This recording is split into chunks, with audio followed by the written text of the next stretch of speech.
6 most mysterious deaths in the United States. Unsolved cases that still haunt America. She was found floating in a water tank on a hotel rooftop. He had 20 stab wounds to his back and they called it suicide. Her elevator ride lasted 4 minutes. But what she did in those 4 minutes would haunt millions of people around the world. These aren't scenes from a horror movie. These are real deaths, real people, real families destroyed by questions that have no answers.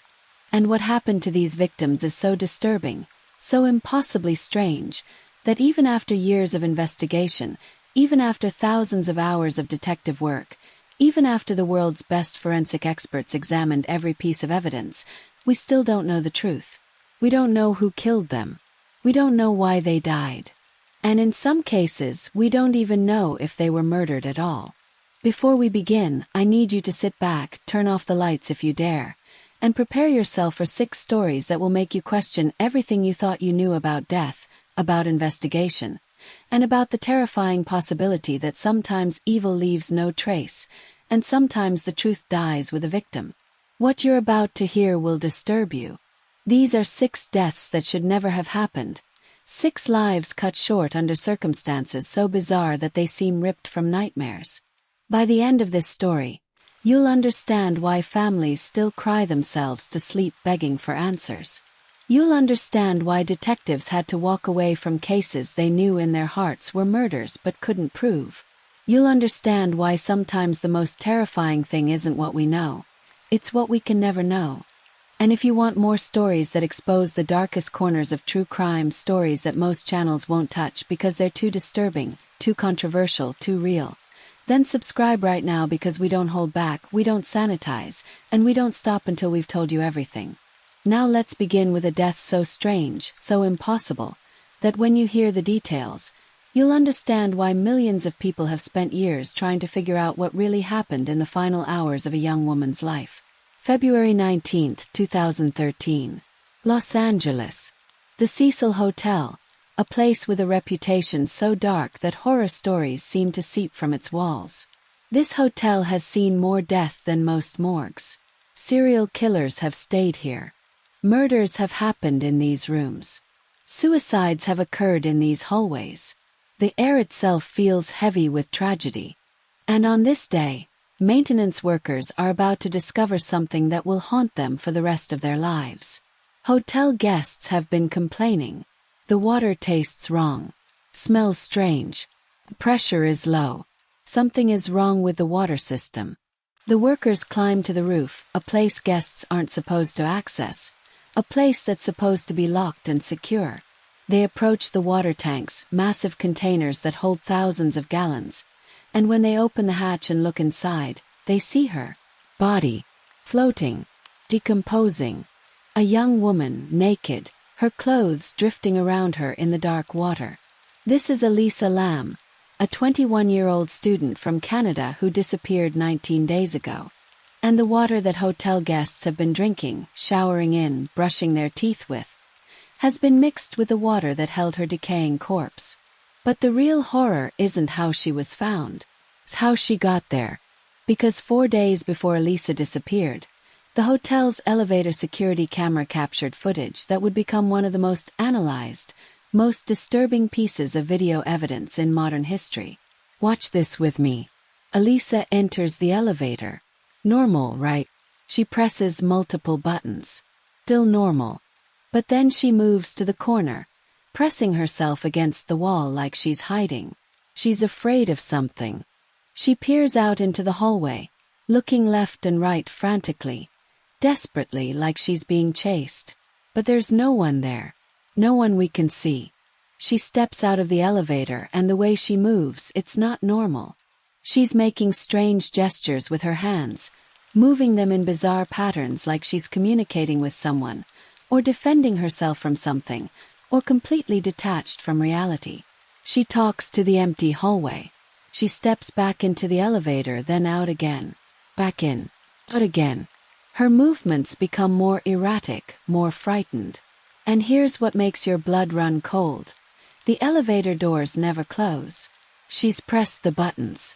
The elevator should move. But it stays there, doors open, like it's waiting for someone else, someone we can't see. After 4 minutes of this terrifying behavior, Elisa walks away down the hallway. And that's the last time anyone sees her alive. Now imagine you're the detective assigned to this case. You have to figure out what happened. So let's walk through this logically, except nothing about this is logical. First question. How did Elisa get to the roof? The roof access is locked. It requires a key or an alarm will sound. No alarm sounded that night. Hotel staff claims no one gave her access. So either someone let her up there, which means someone was with her, or she found a way up that no one can explain. Second question. How did she get into the water tank?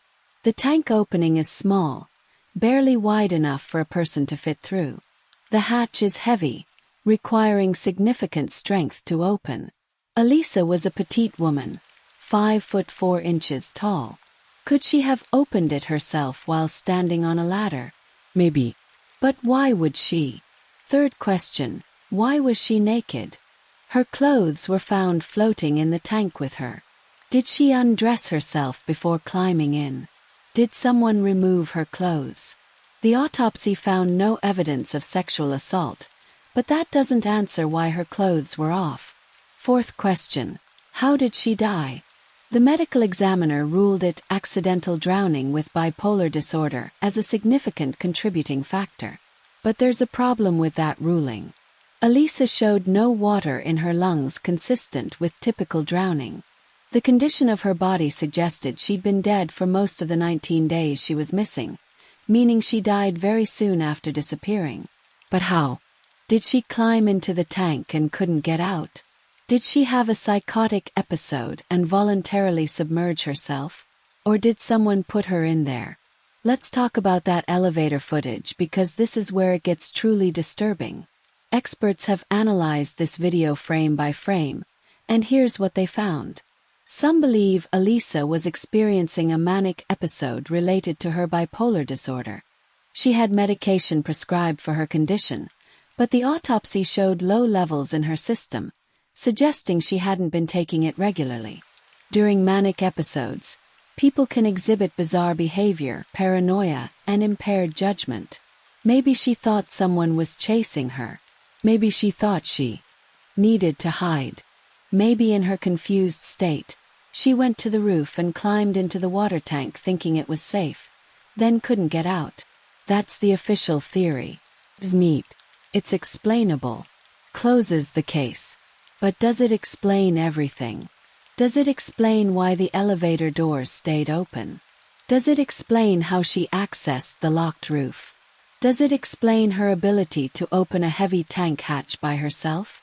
Does it explain why there's no surveillance footage of her on the roof despite cameras in other areas? Does it explain the strange hand gestures that look almost ritualistic? Some people believe she was running from someone, that the elevator footage shows genuine fear of a real threat, that someone was with her but stayed out of camera range, that this person followed her to the roof and killed her, making it look like an accident or a psychotic episode. The Cecil Hotel's dark history makes people suspicious. This place attracted dangerous people. Serial killer Richard Ramirez, the Night Stalker, stayed here. Serial killer Jack Unterweger stayed here. Could another predator have been hunting in this hotel? Could Elisa have encountered evil in those hallways? But here's what makes this case truly unsolvable. There's no evidence of another person. No DNA. No witnesses. No footage of anyone else. Just Elisa, alone, behaving strangely, and then dead in a water tank. So we're left with two equally disturbing possibilities. Either Elisa experienced such a severe mental health crisis that she climbed into a water tank and drowned herself in a series of actions that seem nearly impossible, or someone murdered her and left absolutely no trace, staging it so perfectly that even forensic experts can't definitively prove homicide. Either option is a nightmare. Either option means a young woman died terrified and alone. And either option leaves her family without real answers, without closure, without justice if it was murder, and without understanding if it was truly an accident. Elisa Lam's death remains officially accidental, But millions of people who've watched that elevator footage, who've studied the timeline, who've looked at the evidence, they're not convinced. And on the anniversary of her death every year, people still gather online to discuss theories, to analyze details, to search for the truth that continues to elude us. Now let's travel to a death that's even more impossible, even more disturbing, because this one involves 20 stab wounds, and somehow, incredibly, unbelievably, the authorities called it suicide. Her name was Ellen Greenberg, and what happened to her should terrify anyone who believes that justice always prevails, because Ellen's case proves that sometimes the system fails so catastrophically that murder can be labeled suicide and the killer walks free. January 26, 2011. Philadelphia. Ellen is 27 years old, a first-grade teacher, engaged to be married, planning her future. Outside, a blizzard is raging, snow piling up, the city shutting down. Ellen and her fiancé Sam are in their apartment. According to Sam's statement, Ellen is in the kitchen while he's at the gym downstairs in their building. When he returns, he claims the apartment door is locked from the inside with a swing bar, a security latch. He says he can't get in. He says he pounds on the door, calls Ellen's phone, but gets no response. He says he forces the door open, breaking through the swing bar. And when he enters the apartment, he finds Ellen in the kitchen, sitting upright with her back against the cabinets, dead, a 10-inch kitchen knife near her body. This is where your mind should immediately scream that something is wrong, because Ellen Greenberg has approximately 20 stab wounds on her body. 20. Let me describe them so you understand why this case is an abomination of justice. Ellen has stab wounds to her chest, her abdomen, her neck. But here's the critical detail, the detail that should make this case obviously, undeniably, impossibly not a suicide. Ellen has 10 stab wounds to the back of her head and neck. 10 wounds. To the back. Let that sink in. The medical examiner's theory, the theory that allowed this to be called suicide, is that Ellen stabbed herself in the chest and stomach multiple times, then reached behind her own head and stabbed herself in the back of the neck and skull repeatedly, then sat down and continued stabbing herself until she died. Does that sound possible to you? Does that sound like something a human being could do to themselves? Multiple independent forensic pathologists who've reviewed this case say no. Absolutely not. It's biomechanically impossible. Here's why. Several of the wounds to the back of Ellen's neck penetrated deep enough to sever her spinal cord. When your spinal cord is severed, you experience immediate paralysis below the point of injury. Some of these wounds were to her cervical spine, the neck region which controls your arms and hands. Once those wounds occurred, Ellen would have been physically incapable of continuing to stab herself. She would have lost motor function. The knife would have fallen from her hand. She would have collapsed. But the medical examiner claimed she inflicted all these wounds herself, including the ones that made further self-infliction impossible. Defies medical science. Defies logic. It defies common sense. And yet, the medical examiner ruled it suicide. Initially, the ruling was homicide. The first examiner who processed the scene determined this was clearly a murder. But then something happened. After meetings with police and prosecutors, the ruling was changed to suicide. Why? What was said in those meetings? What pressure was applied? What evidence was presented that could possibly explain 20 stab wounds, including 10 to the back, as self-inflicted? Let's look at what else is wrong with this scene. Ellen has no hesitation marks. When people die by self-inflicted stabbing, which is extremely rare because it's such a difficult and painful method, they almost always have hesitation marks. Shallow cuts where they tested the knife, worked up the courage, made tentative attempts before committing to deeper wounds. Ellen has none. Every wound is deep, committed, purposeful. Ellen has no defensive wounds on her hands. The medical examiner cited this as evidence of suicide, claiming if she was fighting an attacker, her hands would show cuts. But experts point out that victims who are surprised, overpowered, or in shock often don't have defensive wounds, especially if the attacker controlled her arms or if the attack was swift and overwhelming. Ellen's apartment was locked from the inside, which initially supports suicide. But the swing bar lock that Sam claims he broke through showed minimal damage. Some investigators believe it could have been engaged after the door was opened, not broken through. The timeline is suspicious too. Sam's gym visit seems too short for Ellen to have inflicted all these wounds on herself. And there were reports of an argument between Ellen and Sam earlier that day, though this is disputed. But here's what's most damning and most heartbreaking. Ellen had no history of mental illness, no depression, no previous suicide attempts, no suicide note, no indication whatsoever that she was considering taking her own life. In fact, all evidence suggests the opposite. She had just texted friends about dinner plans. She was excited about her upcoming wedding. She loved her job. She was happy. Her family describes a woman with everything to live for, a woman who would never, ever do this to herself. So if this wasn't suicide, what was it? The obvious answer is murder. Ellen was stabbed to death, most likely by someone she knew, someone who had access to the apartment, someone who could get close enough to inflict the first wounds before she could defend herself, someone who then stabbed her repeatedly, including in the back as she tried to turn away or collapsed, someone who then staged the scene to look like suicide and locked the door from inside before leaving through another method, or who was still in the apartment when first responders arrived. Ellen's parents have been fighting for justice for over a decade. They've hired independent experts who all conclude this cannot be suicide. They've sued the medical examiner's office.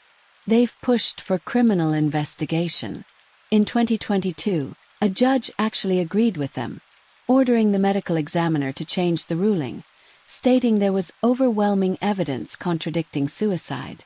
But the medical examiner's office has fought to keep the suicide ruling in place, and as of now, it remains officially suicide, which means no murder investigation, no criminal charges, no justice for Ellen.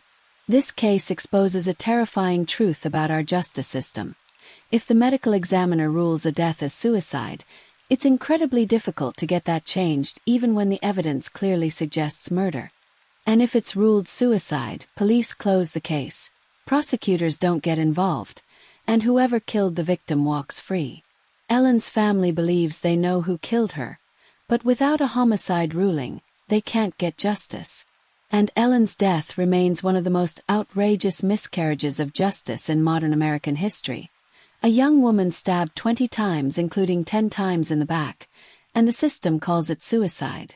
Let me take you to another case where the official explanation seems impossible, where a man died on a beach with no identification, no one looking for him, and a secret code in his pocket that has never been solved in over 70 years. December 1, 1948.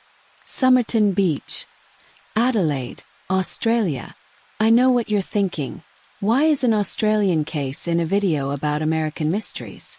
Because this case has connections to American intelligence agencies, because it involves Cold War espionage, and because American cryptographers and investigators have spent decades trying to solve it. A man is found dead, slumped against a seawall, dressed in a nice suit and tie, looking like he simply sat down and died peacefully. But when investigators try to identify him, they discover something impossible. This man doesn't exist. Every label has been cut from his clothing. Professional tailoring labels, size tags, manufacturer marks, all removed. He has no wallet, no identification, no papers, nothing with his name. His fingerprints match no records. His dental work matches no dental records they can find. No one reports him missing. No one comes forward to identify him. He becomes known as the Somerton Man, and he remains one of the greatest mysteries in forensic history. The autopsy reveals he died from heart failure, possibly induced by poison, but no common poisons are detected in his system. His internal organs show unusual signs. His spleen is massively enlarged.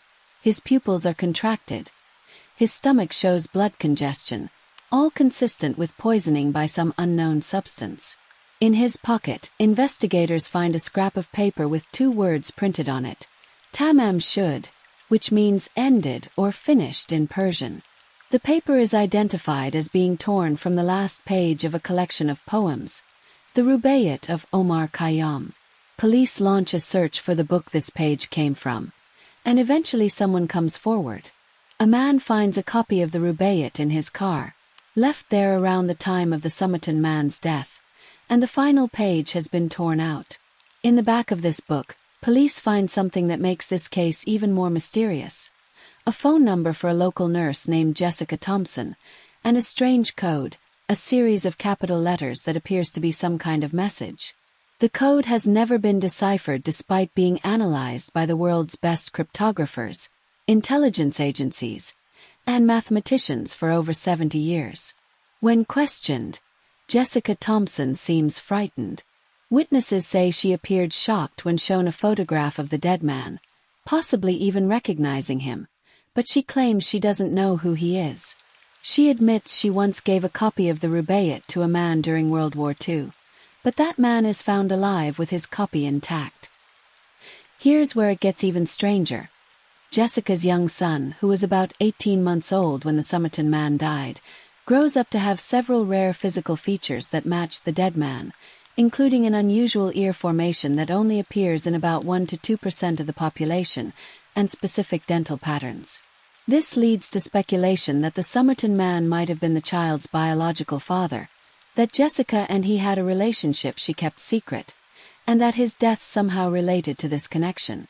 But Jessica took her secrets to her grave, never admitting to knowing him. The theories about the Somerton Man range from jilted lover to Soviet spy to victim of an intelligence operation gone wrong. The coded message could be random letters, personal abbreviations, or a sophisticated cipher that requires a key we don't have. In 2021, investigators using advanced DNA technology and genealogical databases identified the Somerton Man as Carl Webb, an electrical engineer, but this identification is still being verified, and even if confirmed, it doesn't answer the critical questions. Why did he have no identification? How did he die? What does the code mean? What was his connection to Jessica Thompson? Why did someone go to such lengths to ensure he couldn't be identified? Now let's talk about a death that the entire world watched happen but still can't fully explain.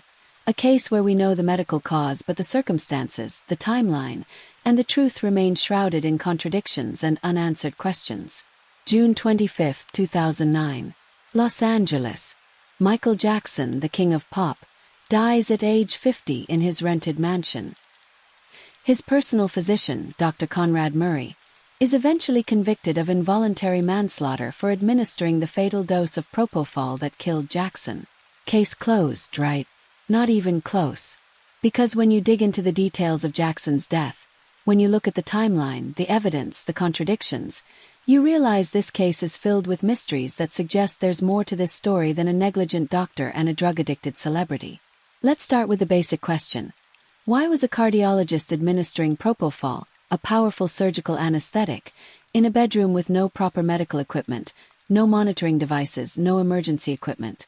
Propofol is used in hospitals during surgeries, administered by anesthesiologists with full resuscitation equipment standing by, because if something goes wrong, the patient can stop breathing and die within minutes. Dr. Murray claimed Jackson was addicted to propofol, called it his milk, begged for it to help him sleep. But giving propofol for insomnia is so far outside standard medical practice that it borders on criminal negligence before we even get to the fatal dose. Here's where the timeline becomes suspicious and impossible to reconcile. Dr. Murray told investigators he discovered Jackson wasn't breathing around 11 a.m. and immediately began CPR and called for help. But phone records completely contradict this story. Murray made several phone calls starting around 11:18 a.m., calling his girlfriend, his medical practice, having conversations that lasted several minutes.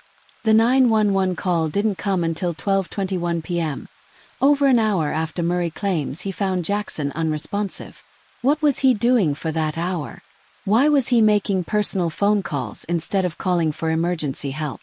When paramedics arrived, they found Jackson's body cool to the touch, suggesting he'd been dead for a significant period, possibly hours. But Murray insisted he'd just found him. insisted there was still hope. Paramedics later testified they believed Jackson had been dead for at least 20 minutes to an hour before they arrived, which means he likely died much earlier than Murray claimed, possibly while Murray was on the phone or even before. The amount of propofol in Jackson's system suggested a much larger dose than Murray admitted to giving. Murray claimed he gave Jackson only 25 milligrams, a small dose. But the autopsy found levels consistent with a much larger administration. Could Jackson have given himself additional propofol? Some experts testified this was possible if he woke up and had access to the equipment. But others argued the setup made this unlikely, that Jackson was under heavy sedation and wouldn't have been capable of self-administering more drugs. Then there are the missing hours and the changing stories. Murray's account of that morning changed multiple times in interviews with police. First he said he found Jackson with a weak pulse. Then he admitted he found no pulse. He claimed he did CPR on the bed, which experts say is ineffective and suggests either panic or deception. He claimed he didn't know Jackson's address to tell 911 operators, despite working there for weeks. He allegedly spent time collecting and hiding vials of propofol before paramedics arrived, which if true suggests consciousness of guilt. But here's what haunts this case beyond Murray's negligence. Jackson himself predicted his death. In the months before he died, he told family members he believed people were trying to kill him. He said they wanted his music catalog, which included rights to Beatles songs worth hundreds of millions of dollars. He expressed fear that he would be murdered and made to look like an overdose or accident. His sister LaToya Jackson publicly stated she believes Michael was murdered, that the family tried to intervene with an intervention weeks before his death but were blocked by people around him. Some of Jackson's statements were recorded, including video where he says, "They're going to kill me." Was this paranoia? Was it the rambling of someone deep in addiction and mental distress? Or did Michael Jackson actually know he was in danger? The conspiracy theories around Jackson's death are elaborate and numerous. Some point to the suspicious financial interests, the insurance policies, the people who stood to gain from his death.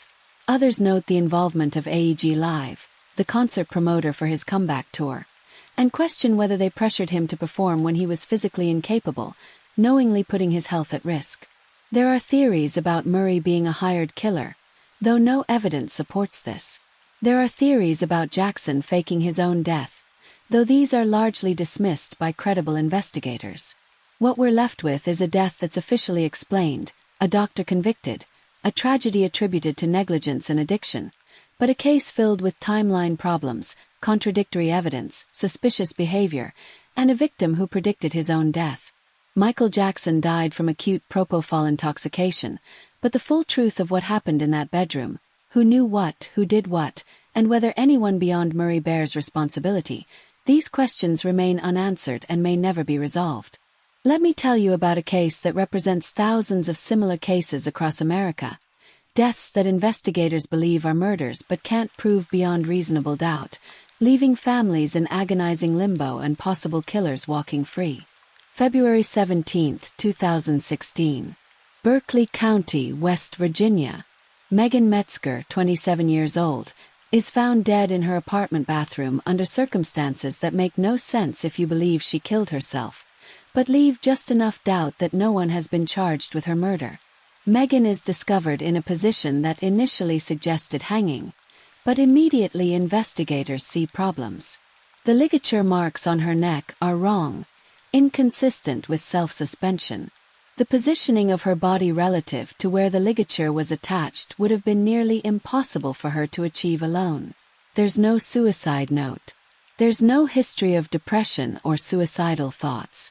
Her phone records show she was making plans for the future hours before her death. She was happy, employed in a new relationship, excited about upcoming events. Every single person who knew Megan says there's no way she would take her own life. The autopsy comes back with the manner of death listed as undetermined. The medical examiner cannot conclusively rule whether this was suicide, homicide, or some bizarre accident. The ligature marks suggest pressure and angles that would be unusual for self-infliction. There are minor injuries on Meghan's body that could indicate a struggle, but could also be explained away. There are no drugs or alcohol in her system. The apartment shows no signs of forced entry, no theft, no obvious struggle beyond Meghan's body. Whoever did this, if someone did this, was careful, meticulous, and left minimal evidence. But here's why Meghan's family and many investigators believe this was murder. Her boyfriend at the time, a man she'd been dating only briefly, changes his story repeatedly. First he says he wasn't at the apartment. Then he admits he was there but left early. Then he acknowledges they argued but insists she was fine when he left. His timeline doesn't match phone records or witness statements. He refuses a polygraph. He immediately lawyers up and stops cooperating. Every behavior suggests guilty knowledge. But behavior isn't evidence, and suspicion isn't proof. This is the nightmare scenario for families seeking justice. Everyone involved believes they know what happened. Investigators suspect this man killed Meghan, possibly during or after an argument, possibly intentionally or possibly in a moment of violence he didn't plan, and then staged the scene to suggest suicide or accident. But without physical evidence directly linking him to her death, without a witness, without a confession, prosecutors can't charge him. The standard in criminal court is proof beyond reasonable doubt. And if a defense attorney can suggest any reasonable scenario where Meghan's death could have been self-inflicted or accidental, even if that scenario is unlikely, it creates doubt.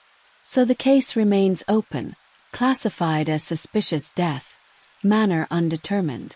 Meghan's family has hired private investigators, raised public awareness, pressured law enforcement to reclassify the case as homicide, but nothing has changed. This is what haunts families. Knowing someone killed their loved one, strongly suspecting who, but being unable to get justice because the evidence isn't quite strong enough. Meghan Metzger's death remains officially unsolved. Her family still fighting, the truth about her final moments still uncertain, and possibly a killer still free. And now we must address the death that spawned more conspiracy theories than perhaps any other in American history. A case where the official explanation satisfies almost no one, where the evidence seems to contradict itself, and where decades of investigation have revealed more questions than answers. November 22, 1963. Dallas, Texas.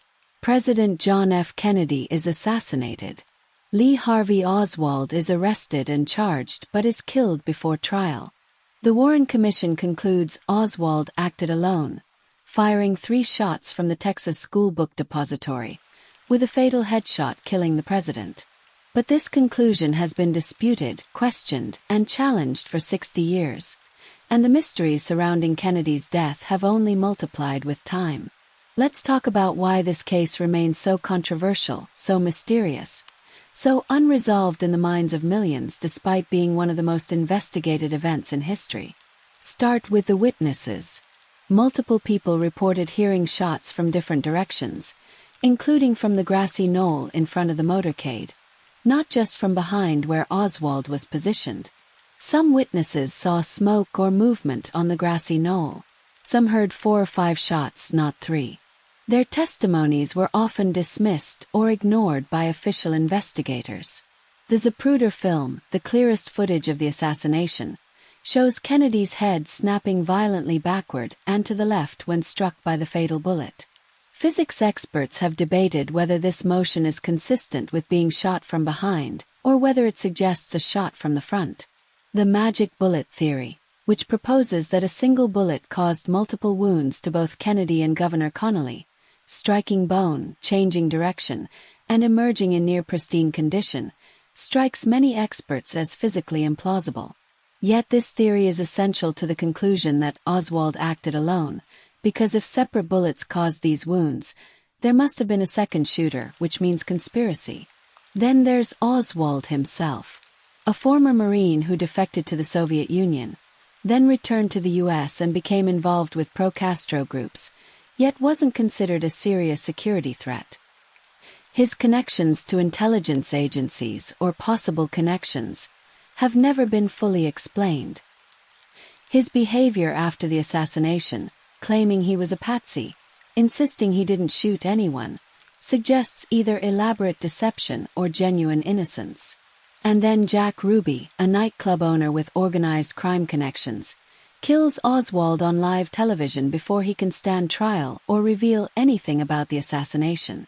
Ruby claimed he acted impulsively out of grief, but many suspected he was silencing Oswald to prevent him from exposing a larger conspiracy.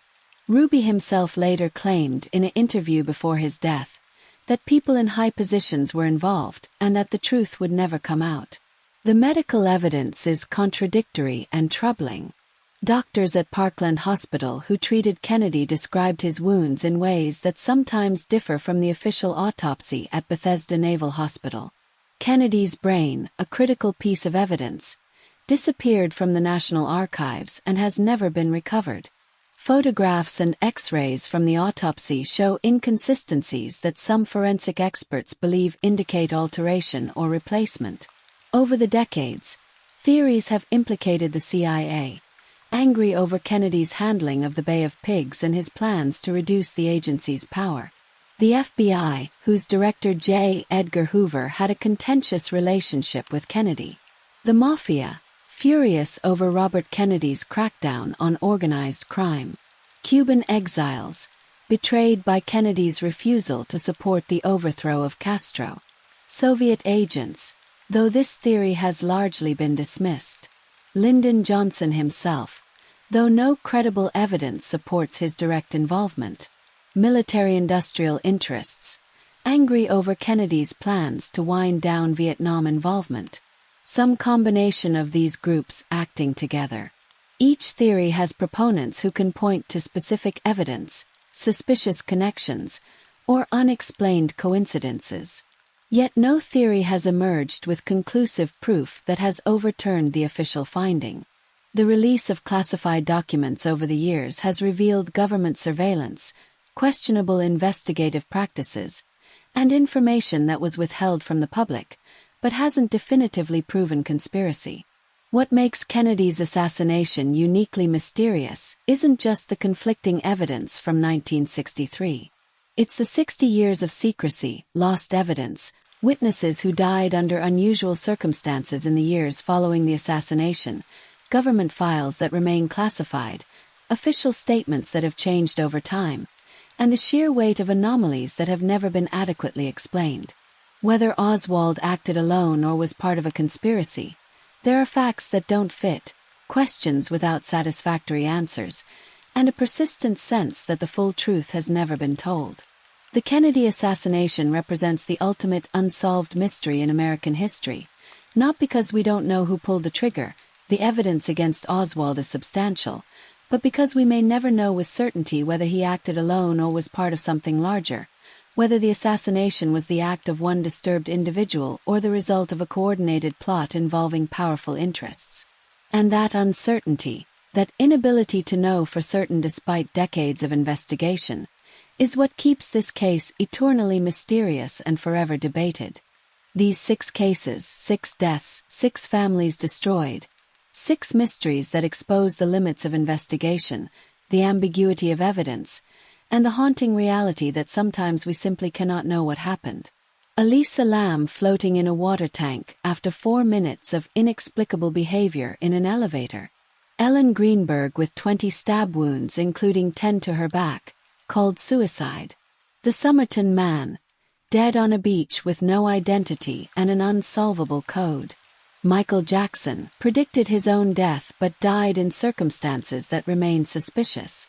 Megan Metzger, almost certainly murdered but officially undetermined because the evidence wasn't quite enough.